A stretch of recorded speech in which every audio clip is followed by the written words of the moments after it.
Barstool Boss and Pizza Broncoeur, Dave Portnoy, I don't know, I'm out of my mind today, has blasted the race baiters who believe Caitlin Clark is only popular because she is white. Monica McNutt recently suggested that Caitlin Clark's popularity stems more from her background and regional identity than from her historic achievements, innovative playmaking, or the long-range shooting that has left a lasting impact on the game of basketball. That is a narrative that is very popular among the morons.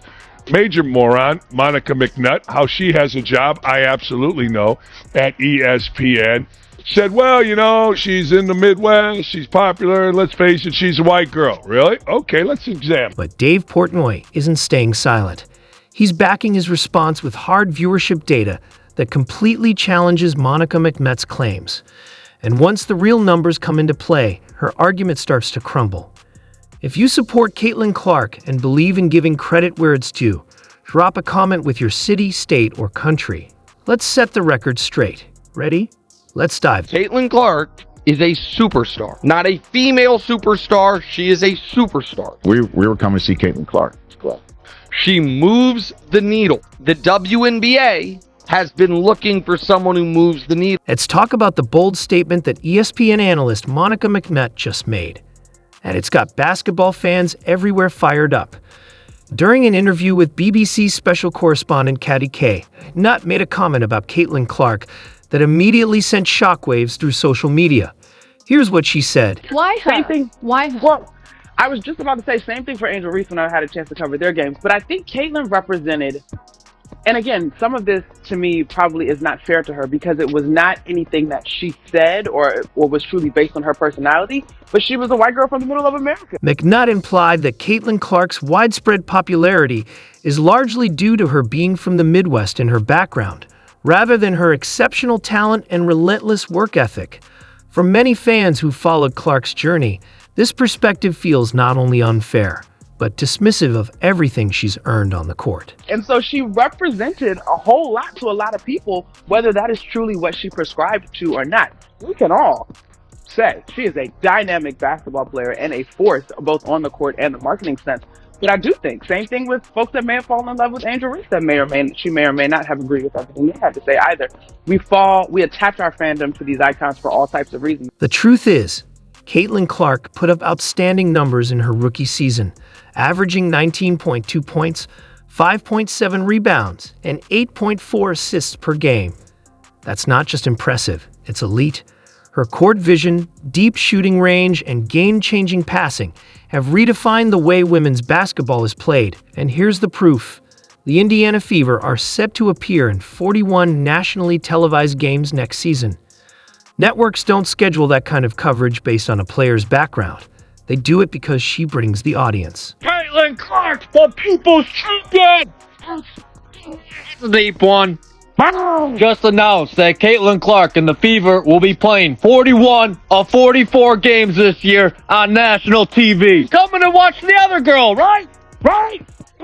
Teams are moving their games with the Fever to NBA arenas. They can sell more tickets. How about that? Angel Reese attempted a three this deep. I think she might dislocate her shoulder. You want some butter with that bread? Butter.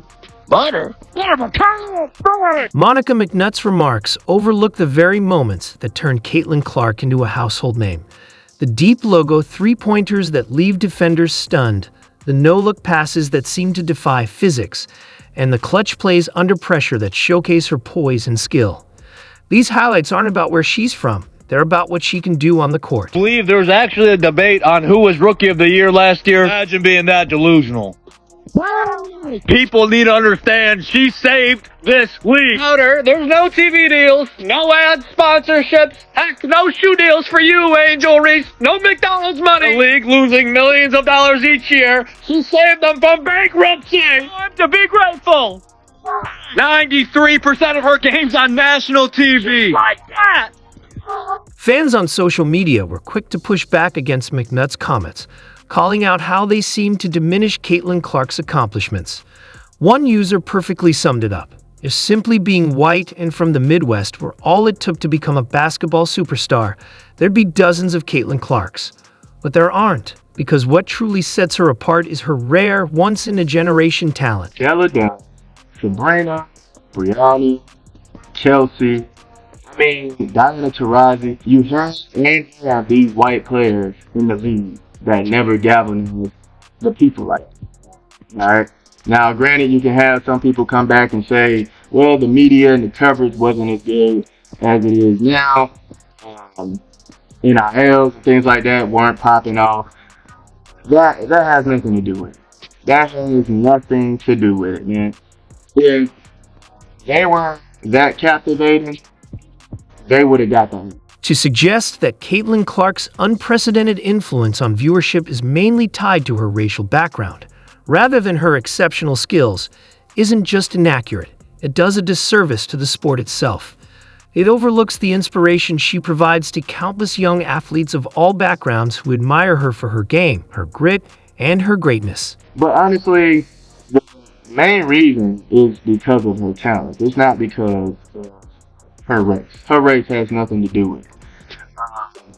You know, especially the kids. She's saying kids don't see color, man. The kids that I grew up around, and when I grew up as a kid, I didn't see color, man. I did not see color. I didn't care about color. I didn't know what color was. I just knew you were a human being, and I was trying to be your friend.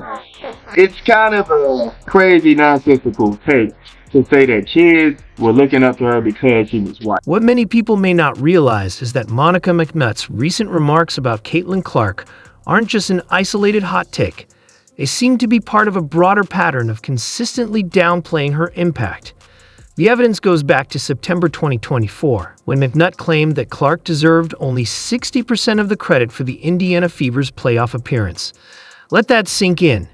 This is a team that missed the postseason 6 years in a row before Clark arrived, and yet the rookie who helped turn the franchise around was credited with just barely more than half the recognition for their success. She's been spectacular and exceeded expectations.